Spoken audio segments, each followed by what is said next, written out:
Então, bem-vindos a mais um The Black Box by Lilian, o podcast de todas as coisas digitais. E hoje eu trouxe uma convidada muito especial, a Vitória Ferrari. A Vitória, ela é especialista em construção e posicionamento de marca nas redes sociais e em imagem pessoal estratégica. E ela é CEO da linha Vitória Ferrari, que é uma linha de pincéis de alta tecnologia.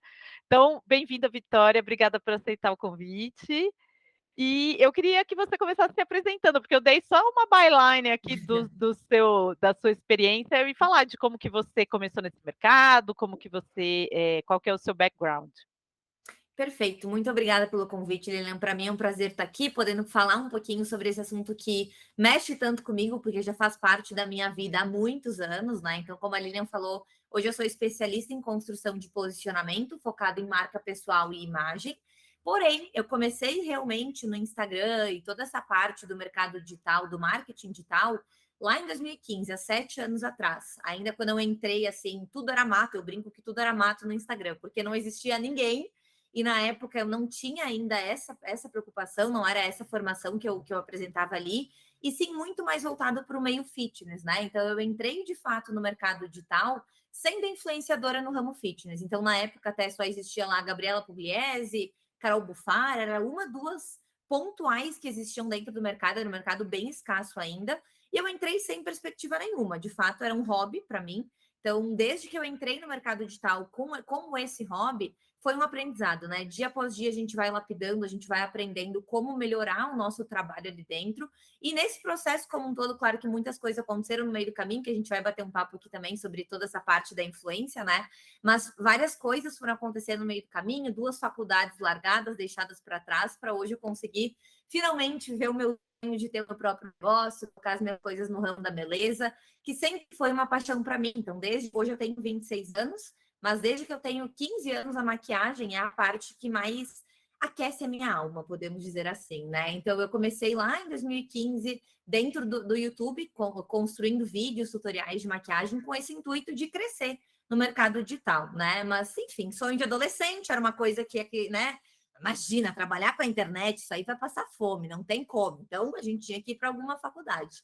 E aí, nesse meio, eu acabei entrando na faculdade de engenharia civil, na URGS, lá em Porto Alegre, Faculdade Federal. Fiz 3 anos de engenharia, acabei não me identificando, saí da engenharia e nesse meio ali eu já estava dentro do mercado do Instagram, no meu arroba para a vida toda fit, que era anteriormente, falando mais do fitness. E eu acabei desenvolvendo um amor muito grande pela nutrição. Com isso, acabei largando a faculdade de engenharia, entrando na faculdade de nutrição. Porém, quando veio a pandemia, nesse meio do processo, tudo fechado, me vi sem rumo, me vi sem coisas para fazer, e eu sou uma pessoa extremamente hiperativa, não consigo ficar muito parada, preciso sempre estar me desafiando. Comecei a criar conteúdo mais voltado para maquiagem, e ali foi quando realmente começou o meu processo todo como empresa digital. Aí comecei com os meus cursos de maquiagem, hoje meus cursos já não são mais de maquiagem, teve todo um processo de amadurecimento voltado daí sim mais para posicionamento, marketing, imagem pessoal, e hoje estou aqui, 7 anos depois da minha abertura de Instagram por hobby. Hoje realmente é o meu negócio que sustenta aqui toda a minha vida e me deixa muito, muito, muito feliz. Ai, que legal você falar desse negócio de você ser apaixonada por maquiagem e tal, porque o primeiro episódio desse podcast, né, e a ideia do podcast veio porque, uma das coisas que eu sou um pouquinho não, muito mais velha que você, e assim, a nossa geração, a geração da minha e das mulheres mais velhas, talvez elas não tivessem tanta noção de como a gente sofria e sofre ainda com o machismo. E aí, eu estava conversando com uma amiga sobre, como que as coisas que as mulheres gostam são vistas como infantis ou menores pelo mercado, né. Então, se um homem fala: "Nossa, eu vou lá ver o filme da Marvel", o cara fala: "Nossa, olha como ele tem um hobby e tal, não sei o quê", né, sei lá, o CEO da XP. Se eu ou você, a gente falar: "Cara, adoro maquiagem, né, vou fazer um sideline, um hustle, side hustle para maquiagem, nossa, como ela é fútil, se preocupa com beleza.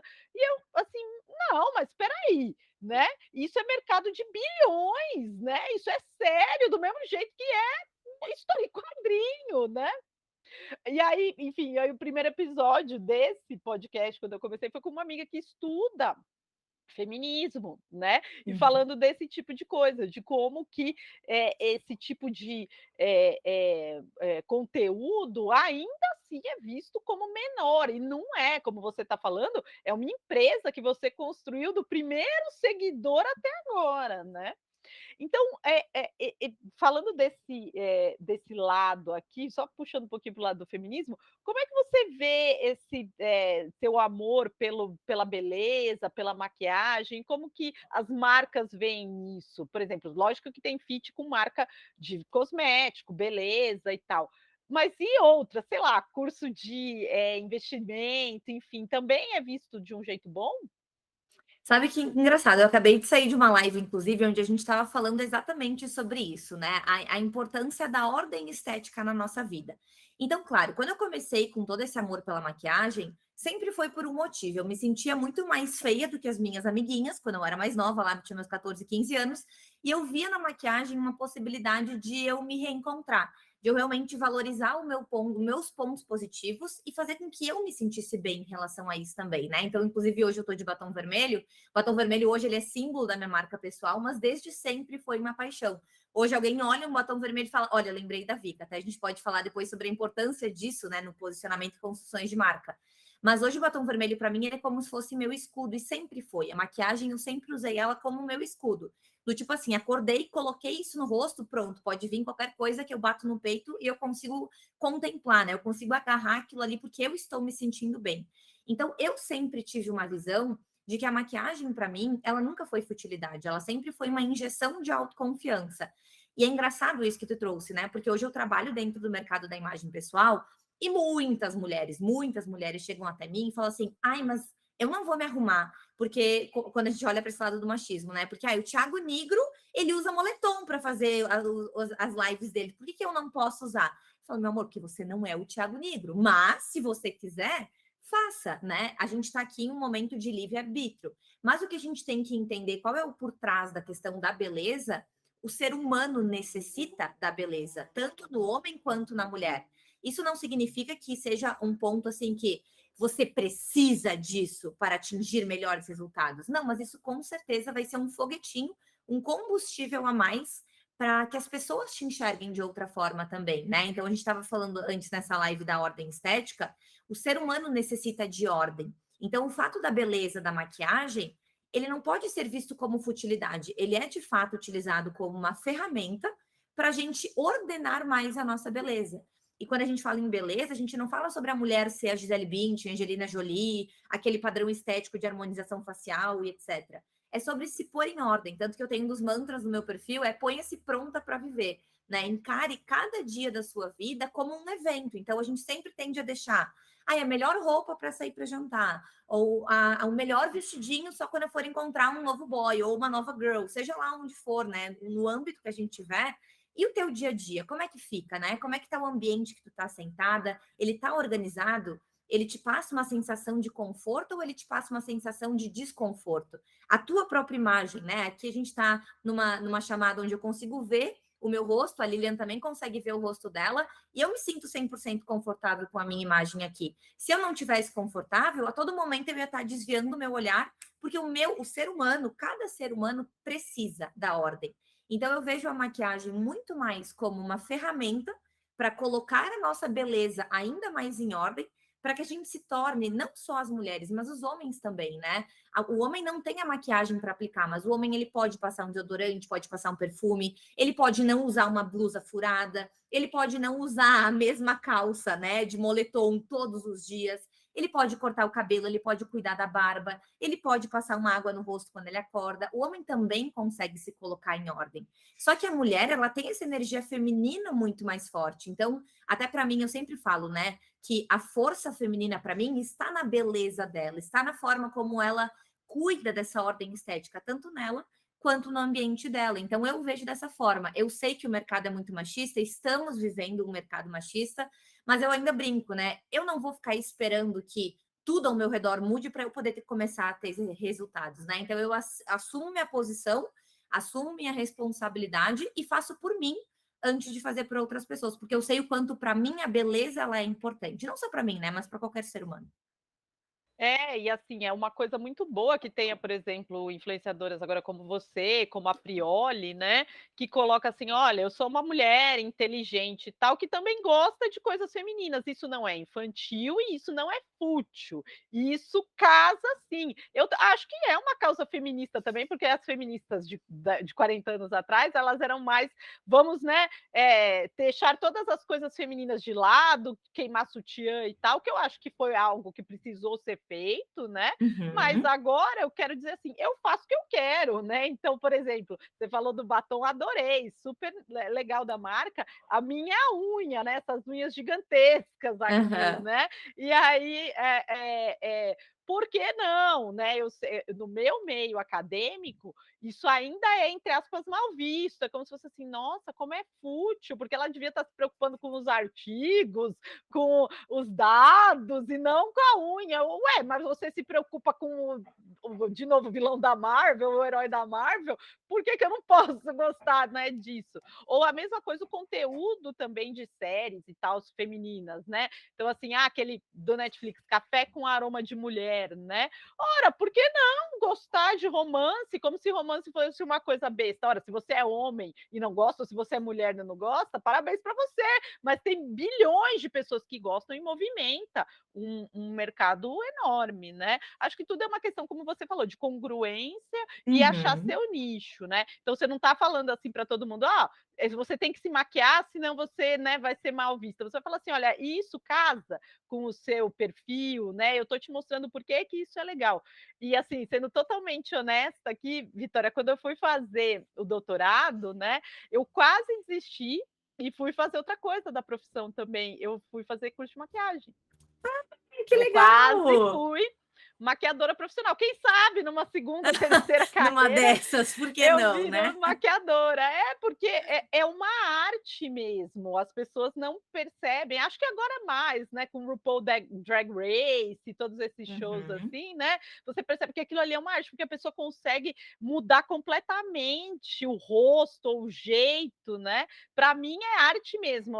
Você fala que é a armadura, eu gosto de fazer maquiagem em mim, a unha, porque é como se fosse assim, eu estivesse pintando mesmo numa É uma tela, forma de né. expressão. É uma forma de É. expressão, né. Essa parte que tu trouxe, Lilian, é muito legal, porque até quando eu estava modulando o meu curso, nas aulas de imagem pessoal estratégica, eu coloquei lá uma frase da Glória Calil. Eu não sei se tu lembra quem é ela aparecia super no Fantástico, né, aquela consultora de moda, e ela fala assim: "Não existe competência que seja substituída por uma boa aparência, mas não há uma competência que não seja beneficiada por uma boa aparência". Então a gente não pode achar, né, que só por eu estar aqui bonitinha, eu vou ser uma profissional melhor.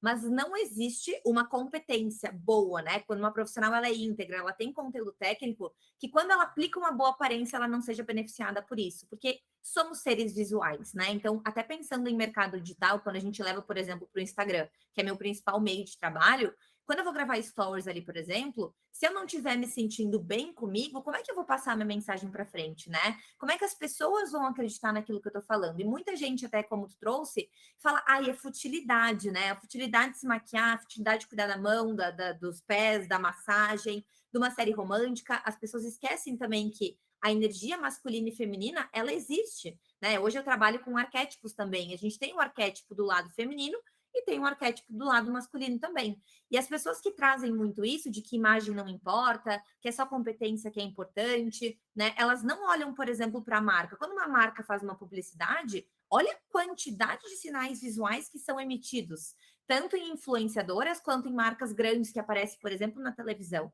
E a pessoa que fala isso, ela vai lá quando vai gravar uma sequência de stories, quando vai fazer uma foto, colocar uma foto no feed dela, mandar uma foto pro boy, quando vai sair a primeira vez, primeiro encontro, se torra ou de filtro, né? Aquela coisa que fica completamente modificada, ou cirurgia estética, ou harmonização facial. Então, como falar que a beleza não é importante na sociedade que a gente vive?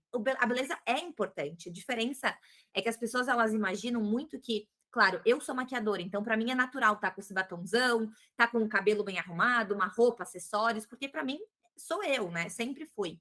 mas não é sobre fazer o máximo possível, mas sempre o mínimo necessário.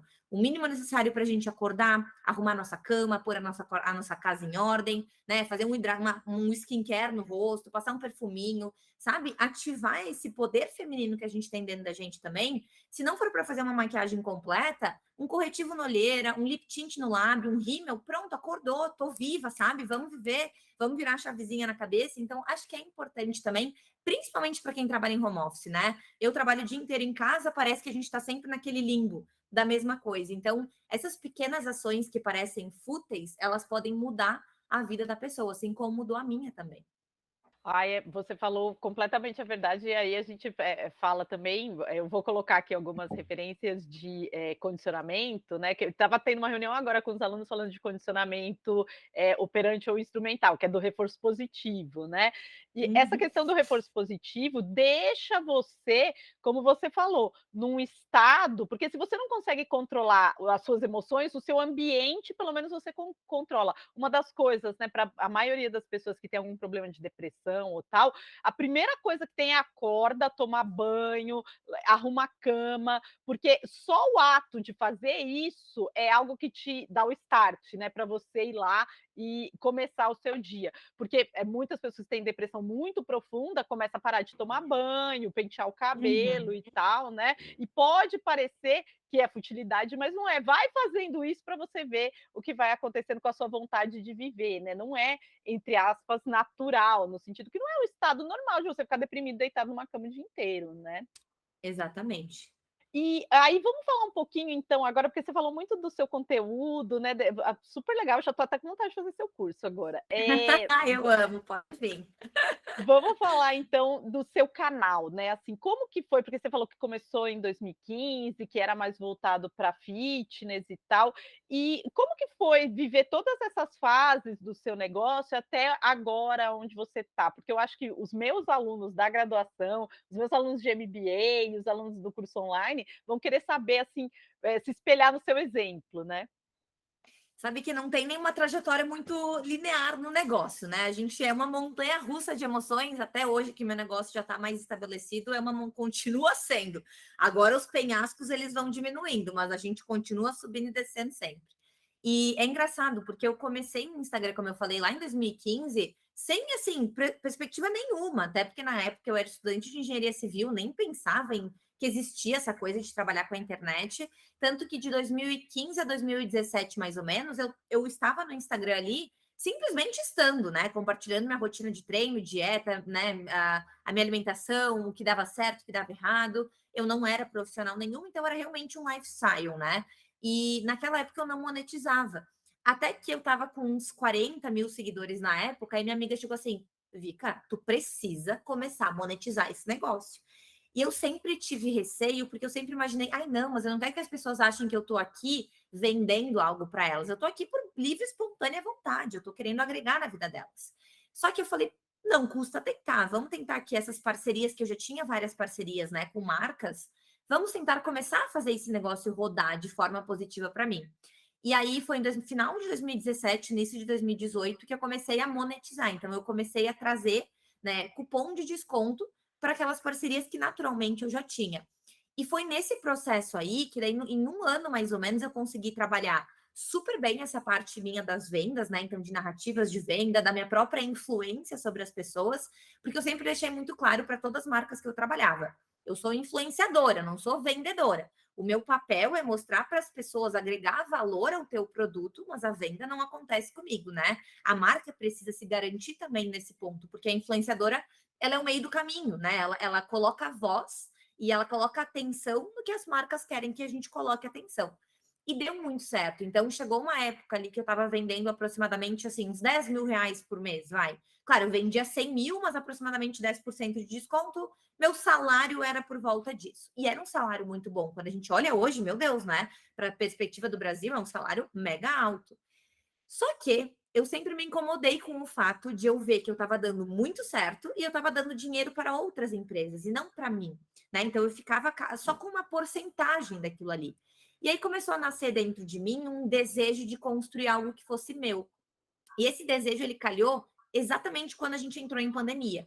Então, eu iniciei 2020 pensando, eu quero pensar em alguma coisa para mim, porque eu tinha feito uma parceria com uma marca muito grande de roupa, e em 3 meses eu vendi 100 mil reais para eles. Eu fiquei pensando, ok, se eu vendi 100 mil reais para essa marca, que é uma marca grande, e eu tiro ali uma comissão de 10 mil reais em 3 meses para uma das minhas marcas, e na época eu trabalhava com 4, 5 marcas, falei, ok, eu tenho um poder de influência muito grande, sabe? Ali eu acho que foi quando eu virei a chave e falei, não, eu sou boa no que eu faço. E acho que no momento que a gente assume a posição de que eu sou boa no que eu faço, que dá essa liberdade de testarmos coisas diferentes também. E aí foi quando a gente estava sem faculdade mais, eu estava em casa, sem nada para fazer, comecei a mapear o que eu posso fazer que eu posso monetizar. Não podia, eu já estava cursando nutrição na época, eu não podia vender nada relacionado a treino e dieta, porque eu não era formada. A maquiagem foi o que me veio na cabeça. Esse sonho estava enterrado há uns 5, 6 anos já, porque eu tive que deixar de lado, não consegui conciliar tudo. Falei, vou tentar, vamos tentar fazer aqui um curso de maquiagem e vamos ver o que acontece. Em um mês eu produzi o curso, gravei as aulas, fiz página de venda, tudo sozinha. Assim, eu, no Google, ali, bem louca, procurando informação, eu sou muito autodidata nesses pontos. Então eu falei, não, eu não quero saber. E eu tenho uma coisa que isso é uma característica muito forte minha. Eu não tenho problema em recomeçar do zero. Então, assim, se amanhã eu tivesse que começar uma nova profissão, vamos lá, cabeça erguida, a gente trilha um plano e vamos para frente, vamos fazer o negócio acontecer. Eu não fico me lamentando muito no caminho, assim, me vitimizar não é uma opção. Então, eu sempre tento olhar para as coisas como uma oportunidade, não como um obstáculo, né? Então, se me vem uma ideia, eu agarro e faço aquele negócio acontecer. E eu sempre dou muito de mim, porque eu nunca quero dormir, colocar a cabeça no travesseiro com aquela sensação de putz, não deu certo porque a culpa é minha. Então, eu sempre tento tirar essa culpa de mim, porque senão eu não me sinto bem comigo mesma. Então, esse meu senso de ação é muito grande. E aí, nisso, eu lancei meu curso de maquiagem. Na primeira vez, deu um faturamento super bom. A gente faturou ali uns 23 mil reais, mais ou menos. E aquilo ali brilhou o meu olho. Eu falei, nossa senhora, 23 mil reais para mim, dinheiro limpo, é isso aqui que eu preciso continuar. Só que aquelas coisas do marketing digital, né? A falsa ilusão, muitas vezes, que acontece nas primeiras ações. Então, claro, eu tinha uma demanda reprimida, nunca tinha vendido nada, deu certo no primeiro mês, deu certo na segunda tentativa. Na terceira tentativa, o jogo começou a dar meio errado. Então, eu já estava investindo ali uns 4, 5 mil reais, mais ou menos, em tráfego pago para trazer gente, né? Através dos anúncios. E aqui e ali naquele lançamento eu tinha faturado assim 15 mil reais, sei lá, alguma coisa assim. E então foi um lucro muito baixo, sabe? Porque eu tive um gasto alto com um lucro muito mais baixo para durar por 3 meses, sendo que eu não tinha mais o lucro da influência. Eu falei, ixi, agora o negócio apertou. E aí foi nesse momento que eu comecei a entender que eu precisava significar alguma coisa para as pessoas, né? Muito além de entregar conteúdo técnico, muito além do marketing digital cru, eu precisava representar um papel na vida das pessoas, eu precisava encontrar um lugar único na cabeça das pessoas e eu precisava ser realmente a opção número 1 do meu cliente. E aí foi aí que eu comecei a me interessar cada vez mais por imagem pessoal e posicionamento. Durante 1 ano e meio ali eu fiquei estudando muito isso, mentorias e cursos diversas. E aí hoje, então, eu tenho meu curso completo de posicionamento e imagem pessoal, que depois de tanto bater cabeça, hoje eu consigo ter uma empresa que já faturou aí múltiplos 6 dígitos também. A gente faz lançamentos de 6 dígitos, né? Lançamentos grandes já. E quando eu olho para trás, eu vejo, putz, né? A menina lá que estava pedindo socorro naqueles lançamentos de depois de 10, 12, 15 mil, hoje poder faturar mais de 100 mil em 7 dias ali naquele processo de lançamento, né? O marco do 6 em 7 do Érico Rocha, quando eu olho para isso, eu falo, ok, cheguei lá, né? O nosso primeiro ponto de chegar lá. Mas eu acho que eu só consegui chegar lá também por essas características que eu trouxe para ti, de eu não desistir no meio do caminho, né? De eu acreditar que eu sempre posso mais, de não olhar para as falhas como algo que me trave, e sim como algo que me impulsione. Então, sempre depois dos nossos lançamentos, e até quando eu era sozinha, hoje eu tenho um time de 7 pessoas, mas eu comecei sozinha, né? E desde aquela época eu olho para trás e tento mapear quais são as coisas que deram erradas que eu não posso repetir e quais as coisas que eu posso repetir porque me trouxeram mais resultado, né? Então, claro, isso já faz 2 anos que eu estou nesse processo aí de lançamentos, de começar a construir o meu nome dentro do mercado, e hoje eu sinto que realmente isso aconteceu. Não tem uma linha, como eu falei, né? Não é uma linha contínua, tiveram vários altos e baixos no meio do caminho, mas essa minha trajetória que eu comecei, que eu entrei no mundo da empresa realmente, foi por essa necessidade de fazer alguma coisa por mim e não pelas outras pessoas.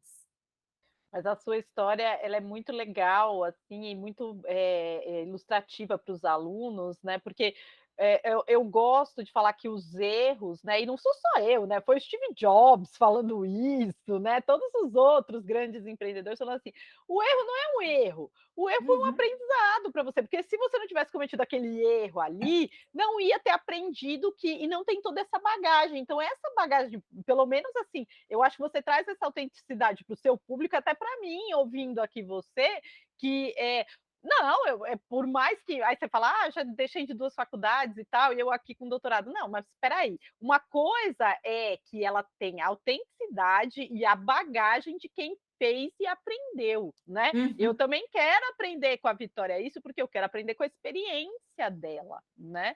E é isso que você está falando dessa questão de colocar, né, o posicionamento, colocar na cabeça das pessoas uma imagem única, que você é reconhecida por isso. Eu acho que é muito bom, você já falou do batom vermelho e tudo, que é a sua consistência na imagem, né? Então você mantém aquela consistência passando aquela mensagem para o seu público, né? Uhum. E uma coisa muito legal de se falar aqui, eu vou pular uma pergunta aqui no nosso roteiro e passar para a questão de métricas, porque eu tenho percebido isso, até por incrível que pareça, a gente que é mulher acaba sempre tendo mais alunas, mentoras mulheres, né? Não sei se também é questão do machismo, assim, mas eu tenho mais alunas trabalhando comigo, né? E as minhas alunas que trabalham com marcas, como você falou, grandes, né? De varejo, de vestuário ou de cosméticos, elas sempre falam, professora, eu fico maluca e não sei por quê, quando a gente faz uma campanha, a influenciadora macro gigante, tipo Bruna Marquezine, ela não vende nada, ela não Uhum. converte nada. Mas se eu trabalho com uma influenciadora menor, e você é uma influenciadora no meso, né? Ali tem muitos Aham. seguidores, né? Mas a gente tem nano influenciadores que tem assim 5.000 seguidores, né? E mesmo assim o cara converte pra caramba com 5.000, né?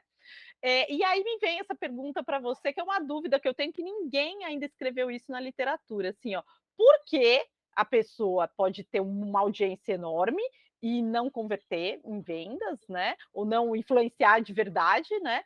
E a pessoa que tem menos seguidores consegue converter e ter uma influência entre os seus seguidores. Amei a tua pergunta, é uma coisa que eu já tinha parado para refletir algumas vezes, porque eu sempre defendi o apoio de menores influenciadores também. E acho que a principal razão para isso, Lilian, é que quanto menor você é, isso por experiência própria, quanto menor você é, mais você quer entregar. E nesse mais você quer entregar, a sua dedicação, colocar essa marca na sua rotina. Então, por exemplo, quando eu fazia, né, processos de divulgação de marcas, eu nunca divulguei uma marca a qual eu nunca tinha consumido. Então, por exemplo, se eu estava divulgando a Voz aqui, sei lá, que está nessa garrafa aqui, todo dia eu ia mostrar, nem que fosse aparecer no fundo do meu story, a Voz ela ia estar lá. Quando eu vendia, quando eu colocava ali o meu link, quando eu colocava, né, a chamada para ação, o meu cupom de desconto, não é uma venda. Parece que é só o comunicado do tipo assim, você também pode ter acesso àquilo que eu uso no meu dia a dia. O que eu vejo hoje dentro das grandes influenciadoras, né, que são contratadas? Elas não utilizam isso no dia a dia delas. Então, as pessoas já estão saturadas, né, daquilo que é venda, venda, venda, e elas não conseguem tornar o processo de venda algo natural. Tem uma coisa que eu sempre falo para as minhas alunas, você até falou da questão das mulheres. Sim, meu foco é 100%, tanto que eu chamo a minha audiência, meu vocativo é mulher. Então, eu olho, eu falo com homens, mas se ele não tiver incomodado de ser chamado de mulher, tá tudo bem. Então, quando eu vejo, eu falo isso para as minhas alunas também. O fato da gente influenciar alguém tem que ser por livre, e espontânea vontade da pessoa, não tem que ser uma coisa direcionada, uma coisa que a gente está querendo que ela faça, sabe? Do tipo assim, você tem que comprar isso aqui porque você tem que usar, porque eu uso e você precisa usar o meu cupom de desconto. Sempre, em todos os processos de venda, eu digo isso por questão própria mesmo, experiência própria. O desejo de compra sempre tem que ser maior que o desejo de venda.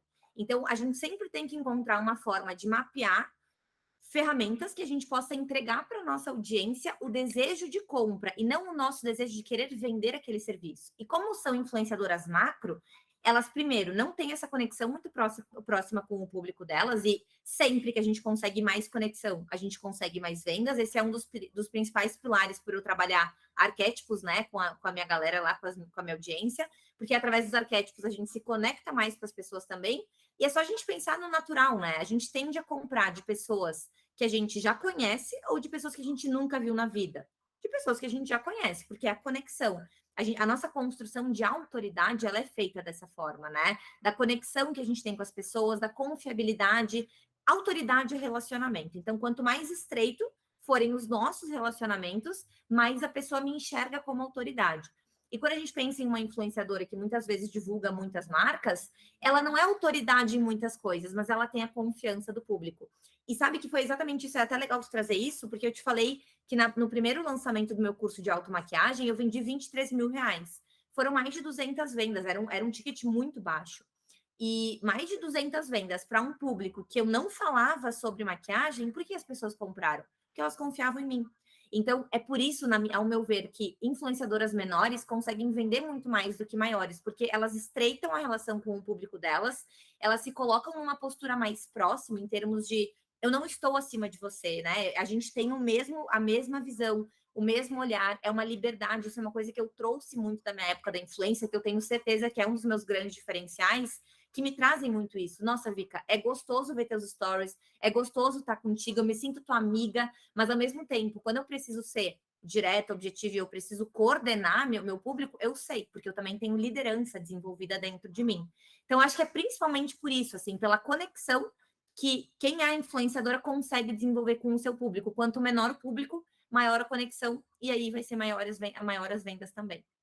Eu ainda vou escrever um artigo sobre isso, vamos conversar sobre isso, Fica, Sim. porque assim, eu tenho para mim, e conversando com as alunas que trabalham com isso, falando assim, não é que a macro influenciadora ela não tem o seu lugar, só que para mim ela tem um lugar de audiência, na questão de Exato. alcance, né? Então ela vai servir para falar assim, olha, essa marca existe, essa opção existe e tal. E aí eu coloco, fiquei sabendo que essa opção existe no mundo, né? Mas para engajamento, como você falou de meio de funil, né? Aí são as menores. E eu, como você, a Virgínia, que é a minha gerente de redes sociais, a gente fala assim, né?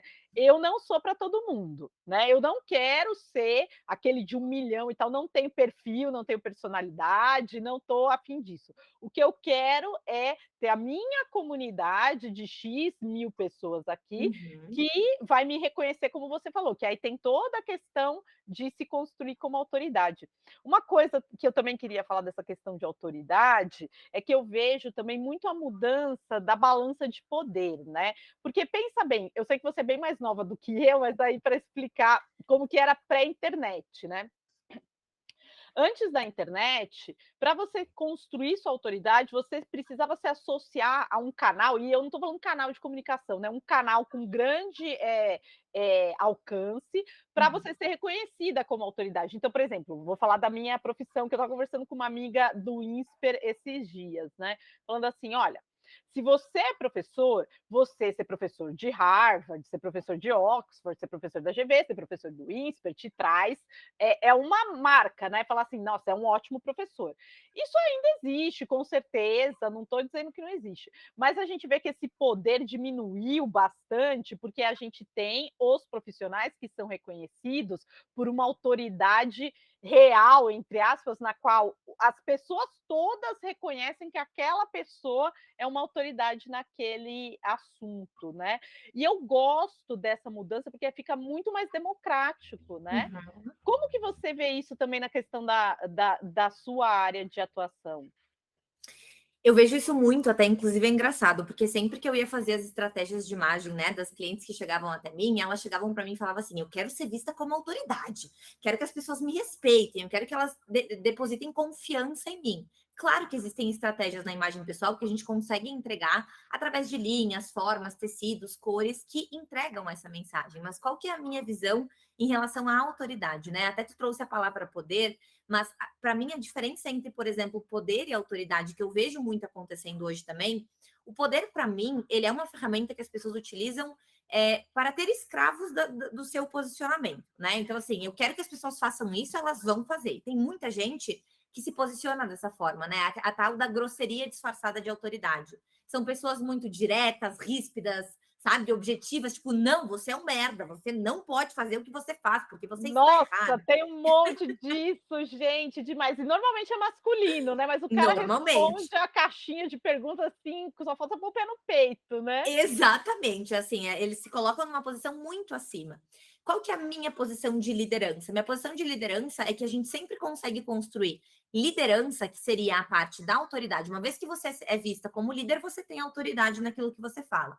Para mim, a liderança ela é baseada em inspirar as pessoas, motivar as pessoas, ensinar as pessoas, influenciar as pessoas e principalmente servir as pessoas. Então, liderança, autoridade, para mim é processo de servir.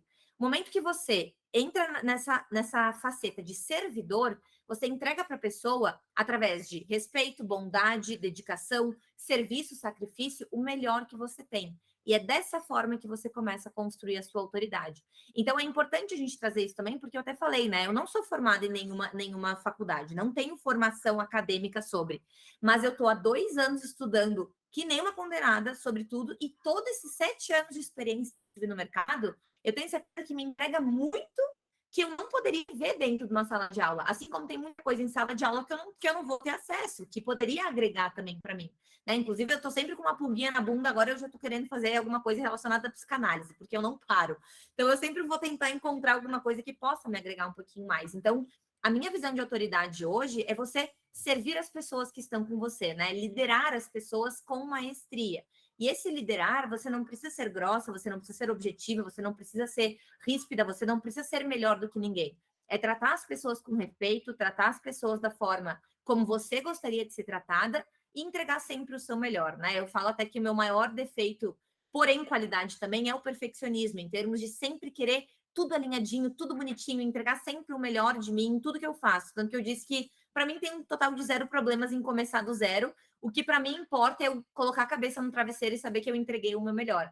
E quando a gente entra nesse mood, assim, de querer entregar o melhor que a gente tem, é através disso que a nossa autoridade vai sendo construída, porque a autoridade, ela é nossa obra, né? A construção da nossa obra de vida. Ela é construída por anos e anos e anos e anos. O que acontece quando a gente entra, por exemplo, em Oxford, em Harvard, ou alguma faculdade que tem um grande nome, né?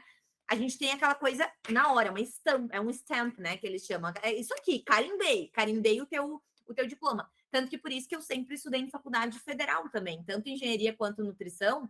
Eu quis entrar na federal porque eu sabia o quanto o nome é muito relevante, tem um peso muito grande, né? Mas eu, que hoje não tenho nenhuma formação, então eu não tenho isso para me basear, eu construí minha autoridade, essa relação que eu tenho com o meu público, sempre entregando o meu melhor e entendendo que as pessoas que estão comigo estão ali para serem servidas por mim e não para serem meus escravos, né? O ideal do líder é sempre identificar as necessidades do público e não as vontades deles, e entregar aquilo que eles precisam para eles poderem evoluir também. E dessa forma, a tua autoridade vai sendo construída ao longo de toda a tua trajetória, experiências, visões, networking também, né? Cursos que a gente vai fazendo ao longo do caminho, tudo isso, obviamente, soma e consegue, então, construir a nossa obra de vida. É, mas essa questão do poder aí, eu acho que é interessante, porque para mim isso é muito claro. Talvez para pessoas da sua idade um pouco mais novas, não seja tão claro o shift, né, a mudança de poder.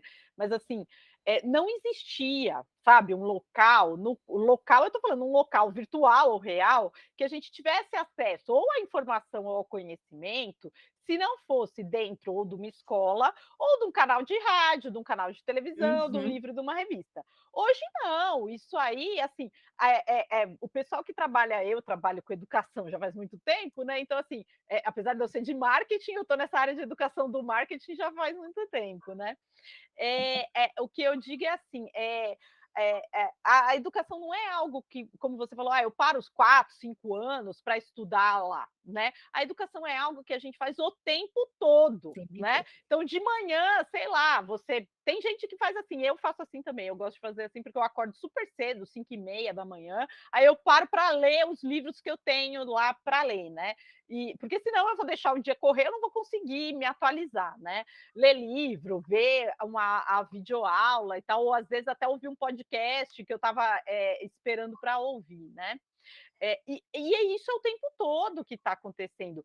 Tanto que na minha estratégia de curso, né, não sei se você fez isso, eu fiz baseado em micromomentos. Os vídeos têm no máximo 15 minutos, né? Que é para a pessoa não precisar parar 4 horas para ver minha aula, Aham. entendeu? Lógico que eu vou oferecer opções de vamos fazer ao vivo, tem aqui 2 horas de aula e tal. Mas do jeito que a vida é hoje, não é desse jeito que você aprende, né? E como você falou, eu aprendi tudo assim, fui fazendo curso, fui lendo, foi isso, foi aquilo. Como eu sou da área de marketing analytics, as pessoas que aprendem a programar, mais de 90% dos programadores, eles aprendem vendo conteúdo e assistindo conteúdo em vários lugares, não é só no YouTube, é Twitch, é Stack Overflow, né? Eles vão fazer faculdade? Sim, a maioria vai fazer faculdade, mas onde eles aprenderam de verdade não foi lá, né? Eu acho essa mudança de Exatamente. poder muito interessante, né. Mas é uma É, coisa que frequente, que nem todo mundo aceita muito bem, assim, hoje. Até eu brinco, porque meus pais, hoje, meu pai, ele é empresário e minha mãe é médica. Então, assim, meu pai, como ele é empresário, ele sabe o que é ter uma empresa, ele sabe qual é o funcionamento, ele sabe que você não precisa de uma faculdade para tocar uma empresa. E hoje eu tenho uma empresa, hoje eu sou empresária, né? Já minha mãe, que vem da área médica, é muito mais formal o negócio, muito mais baseado em evidência, ciência. Então, quando eu contei pela segunda vez que eu estava trancando a faculdade, para o meu pai foi num almoço super fácil. Meu pai, não, tudo certo, vai dar tudo. Com a minha mãe foi toda uma preparação, aquela coisa. Os dois super me apoiam até hoje, né? Eles estão sempre comigo e querem que eu seja feliz. Mas até hoje minha mãe, e aí, Vitória, quando é que tu vai terminar lá a faculdade? Mãe, daqui uns anos a gente conversa. Mas eu vejo muito isso e eu entendo que é a geração deles também, né? É uma coisa que hoje em dia eu imagino que quando eu tiver os meus filhos, ter uma liberdade de escolha muito maior, né? Porque é outra visão. Bem como tu falou, há uns anos atrás não existia essa era que existe hoje. Então, quando eu falo para minha mãe que eu faço cursos e mentoria, ela não consegue visualizar que na teoria é a mesma coisa que tu está fazendo na faculdade, porque tu está recebendo um conteúdo através de X horas aulas, que são muitas horas que tem, né? Muitas vezes, acesso a novos mentores, acesso a professores de diversos lugares do país e do mundo, que muitas vezes é muito maior, que a faculdade é tão limitada, às vezes, o processo, né, ali dentro. Então, são visões diferentes e que, óbvio, a gente não pode culpar, por exemplo, meus pais por não terem essa visão, porque eles não vivem isso. Então, cabe a mim trabalhar, ter resultado, ficar mandando para eles prints, ó, tá tudo certo, entendeu? Tem dígito caindo na conta. E aí eles se sentem mais tranquilos também. mas isso que você falou, tomara que assim, eu vou passar para os meus amigos aqui, para os meus conhecidos e networking aqui da área de educação, porque eu falo isso para eles direto. Para mim não faz sentido. Você acha que demora o mesmo tempo? Todos os cursos têm 4 anos. Demora o mesmo tempo para formar um advogado, um Não. administrador, e assim, não faz sentido o curso ter toda a mesma carga horária, né?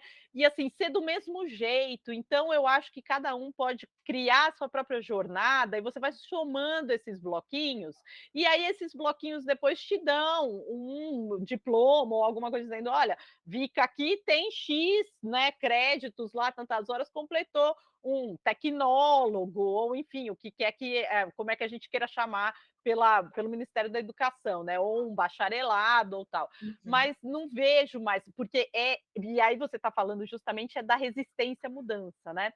Então, assim, a minha geração, ela tem essa necessidade de acreditação, os mais velhos ainda têm a Uhum. necessidade de falar assim, ó, que você precisa arrumar um emprego no qual você vai ficar o resto da vida até você se aposentar. Você vira para os mais velhos e fala assim, ó, isso não existe, meu filho, né? Hoje, não, jamais uma pessoa vai arrumar um emprego aos 20 anos e vai se aposentar. Primeiro que não tem aposentadoria com 50 e poucos anos, né? A gente vai se É. aposentar com 70, 75, né?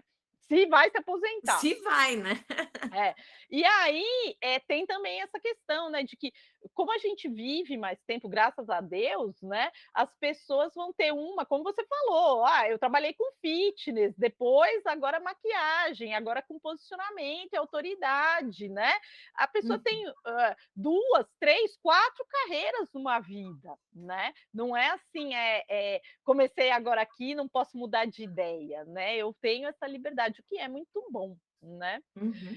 E para a gente já está com 50 minutos de episódio, né, vamos, assim, fazer um wrap aqui de que dica, porque, assim, como você chegou aonde os meus alunos querem chegar, né. Então se você pudesse Perfeito. dar uma dica para eles de quem está começando, como fazer, ou que dicas você dá para quem está começando?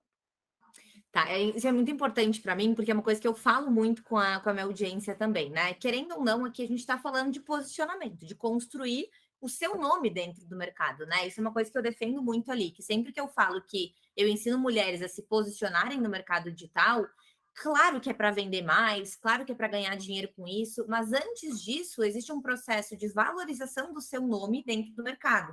Então, hoje, quando alguém fala lá, Victoria Ferrari, bom, quem é Victoria Ferrari? O que ela representa, sabe? O que ela faz? Eu não quero ser a Victoria Ferrari que é maquiadora, por exemplo, ou vamos supor que a Joaquina ela é nutricionista. Eu não quero que seja a nutricionista Joaquina, eu quero que seja a Joaquina, eu quero que ela seja uma pessoa, porque ela tem uma identidade, ela carrega uma história, como a gente está falando até agora, né? Ela carrega uma história, ela tem experiência de vida. Então, eu não quero também que você seja selecionada por ser uma influenciadora ou uma profissional porque você é a mais barata. Eu quero que você seja selecionada porque você é boa e porque você é a opção número 1 da pessoa que está procurando, né? E quando a gente pensa nessa parte de posicionamento do seu nome dentro do mercado, tanto digital ou mercado físico, a primeira coisa que eu sempre falo é que o segredo para mim sempre está na essência da pessoa. Então, hoje em dia, a gente vive uma era muito grande de padrões, principalmente dentro do mercado digital. Que para dar certo você tem que usar blazer, que para dar certo você tem que usar só preto, que aí você tem que usar batom vermelho para passar autoridade, ou que, não, você tem que falar grossa para as pessoas te respeitarem, você não pode ser amável, você não pode ser delicada. Nossa, eu sou completamente o contrário, né? Eu sou de abraçar, eu sou de receber. Então, a primeira coisa que eu quero muito que todo mundo lembre aqui é que você pode ser você no seu diferencial, e é exatamente isso que vai fazer com que você se diferencie das outras pessoas. Porque quando a gente pensa em posicionamento, o que é posicionamento?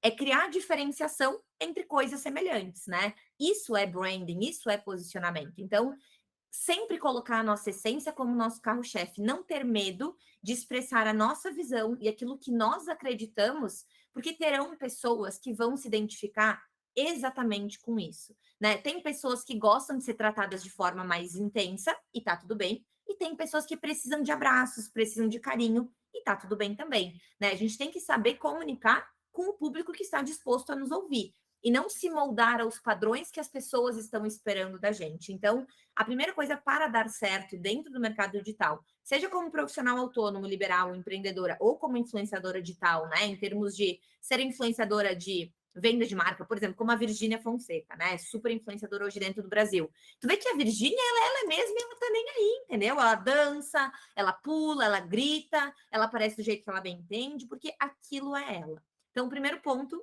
seria esse. Segundo ponto, ter um propósito muito claro daquilo que a gente está querendo fazer, né? Daquilo que a gente se dispõe a fazer. Então, por que eu faço o que eu faço hoje, né?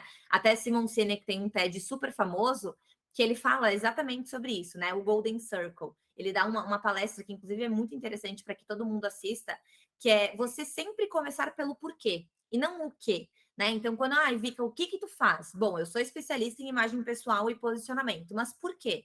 Porque meu maior propósito, minha maior missão é poder ativar o poder pessoal das mulheres, tanto no âmbito pessoal quanto no âmbito profissional. E quando o meu propósito ele está muito bem definido, a gente consegue perceber que a primeira vez que eu entrei lá na engenharia era um propósito que estava 100% fora, totalmente desalinhado.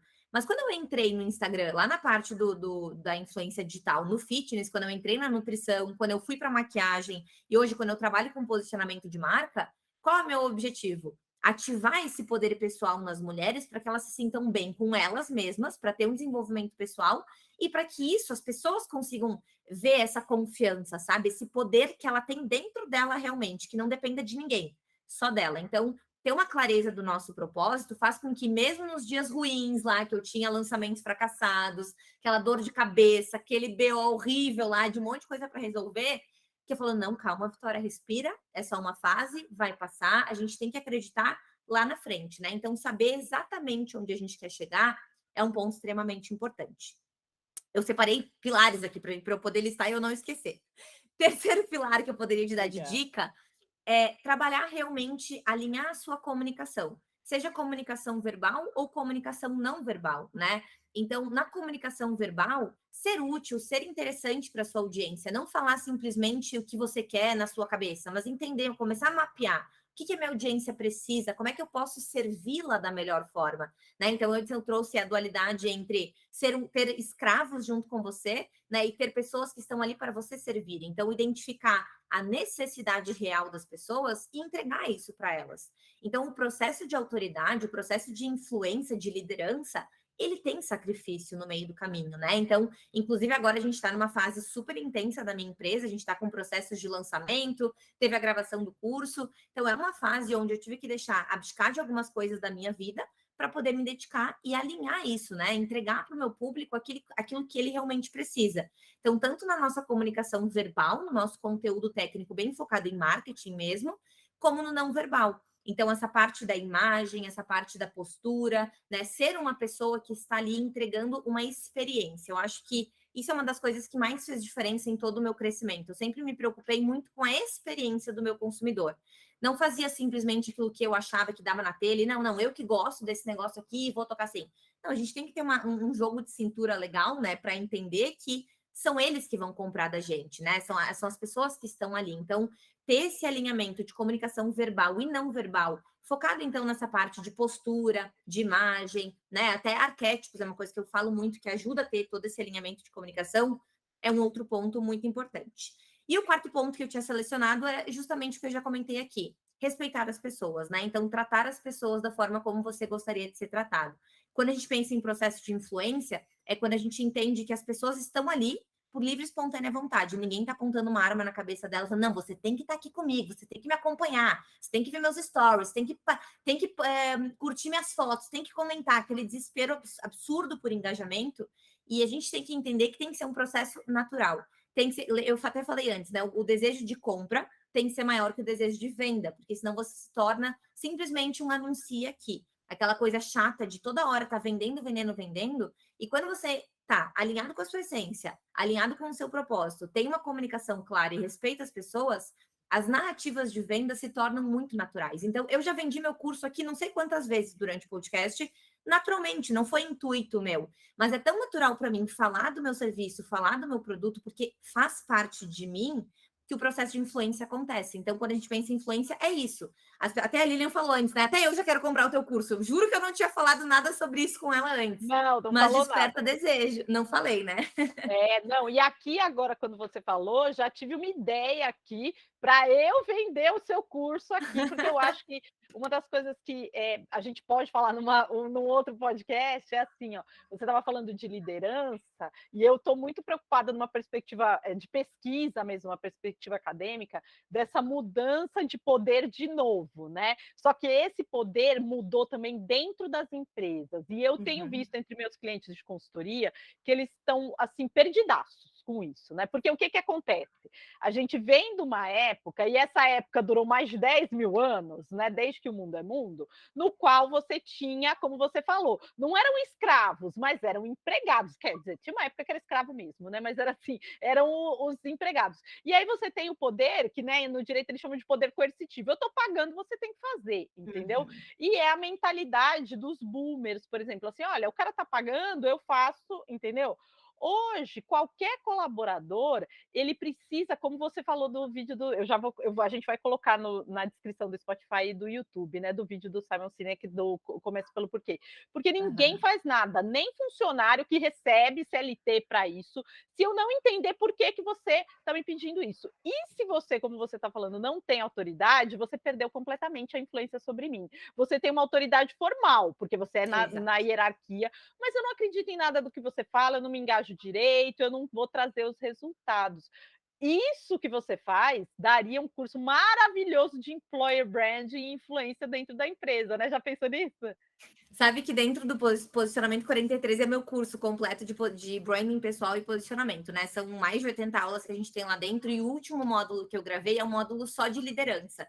Então, ali eu tenho aula explicando a diferença entre poder, autoridade, como desenvolver a essência da liderança E também eu trago isso muito para o lado do digital, né? Então tem uma aula lá que é muito baseada na essência do que é ser um líder de verdade, né? Trabalhar o seu caráter, porque o seu caráter ele vira o seu destino. E se você não é uma coisa que é sua de verdade, você vai estar sempre lutando e struggling, né? Com aquele troço assim de tenta, mas o negócio não vai para frente. Então, tem que ser uma coisa que nasce de dentro para fora. Então, eu não tenho um curso apenas disso, mas assim, o módulo 9 de liderança lá do P43 é exatamente sobre liderança, sobre essa parte como desenvolver essa postura de líder, né? E trabalhar isso é muito importante. Até posso deixar uma indicação de livro aqui, eu não sei se talvez algumas já tenham lido, talvez tu até já tenha lido, que é O Monge e o Executivo, que é O Monge Executivo, a essência da liderança. Esse livro é muito antigo, é um livro bem famoso, e foi muito bom para mim ler ele, porque conforme ele ia pontuando o que era a essência de um líder de verdade, eu fui me identificando. Então foi naquele momento que eu falei, ok, eu realmente consigo ser líder do meu negócio. Eu cresci em uma família onde não existiu poder e sempre existiu autoridade, então eu sempre cresci isso com meus pais, sempre me tratando dessa forma, e quando eu fui lendo assim todo o processo, né, do livro como um todo, foi muito gratificante para mim, porque eu vi que eu estava seguindo no caminho certo. E ele dá vários exemplos, assim como tu falou, né, de que hoje existe uma hierarquia dentro das empresas. Existe o cara que está lá em cima e ele não sabe nem quem são os funcionários, quando na verdade ele deveria estar preocupado com os funcionários, porque são os funcionários que produzem o que o cliente dele recebe. Ele fica focado exclusivamente no cliente, não nas pessoas que estão produzindo aquilo ali, né? Então eu até brinco com o meu time. A gente tem eu sempre lá dentro tive uma hierarquia muito horizontal. Então eu nunca me coloco numa posição lá em cima, né? Então a Bárbara, até que é tua aluna, a Bárbara é meu braço direito, ela tá comigo, assim, não seria nada sem Bárbara. E a Bárbara, tudo que eu faço passa pela Bárbara, tudo que a Bárbara faz passa por mim também. Então, por mais que eu seja a chefe da Bárbara, eu nunca usei essa comunicação com ela. Ela sempre fala, amiga, tu é uma líder nata. Tu realmente consegue liderar o teu time, porque eu sempre permito com que todos possam expressar suas opiniões. Quando eu tenho feedback, eu dou feedback. Quando alguém tem feedback para mim, a pessoa traz também para mim. Então, eu aplico isso diariamente no meu negócio e muita gente brinca, né? Eu sempre compartilho lá bumerangue de quando a gente tem reunião do time e todo mundo fala assim, meu Deus, esse é o time dos sonhos. Como eu queria poder trabalhar no time VF, né? Que até meu time tem nome. E eu falo, para mim é muito gratificante ver isso, porque dá para ver que todo mundo ali dentro do meu time, todos nós temos valores muito bem alinhados. Então, todo mundo se dá bem, todo mundo se relaciona um com o outro, não existe ninguém mandando em ninguém, e sim líderes de cada setores, né? Então, eu sou a líder maior lá dentro, eu lidero a Bárbara e a Bárbara me ajuda a liderar os outros setores também. Então, sempre trabalhando em grupos, a gente consegue construir uma comunidade dentro da empresa que a gente possa entregar um bom serviço final, né? Sempre pensando no cliente final também. E nos empregados que estão ali, né? Nas pessoas que estão trabalhando junto a mim, eu garanto que eles estejam bem também, porque se eles não estão bem, o cliente final também não vai conseguir receber o melhor trabalho. Nossa, ótimo. Eu realmente quando algum cliente aparecer aqui me pedindo treinamento de employer brand, a gente vai conversar, Vika. Vai ser Eva, ótimo, pode porque mandar para mim que eu aceito. vai ser muito legal mesmo, porque é algo que precisa realmente mudar dentro das empresas e elas estão super, assim, perdidas, assim, em questão de turnover muito alto, investe demais em treinamento, mas não consegue engajar os funcionários. E para mim, você tocou no ponto que é o ponto nevrálgico, né? É ali onde eles estão errando e é isso que precisa consertar. Mas queria muito agradecer, obrigada mesmo, vamos manter contato aí, Com e certeza. a gente fica aí esperando vocês para um próximo episódio. Obrigada, galera. Amei, muito obrigada pelo convite, meu bem. Estarei aqui nos próximos, com certeza.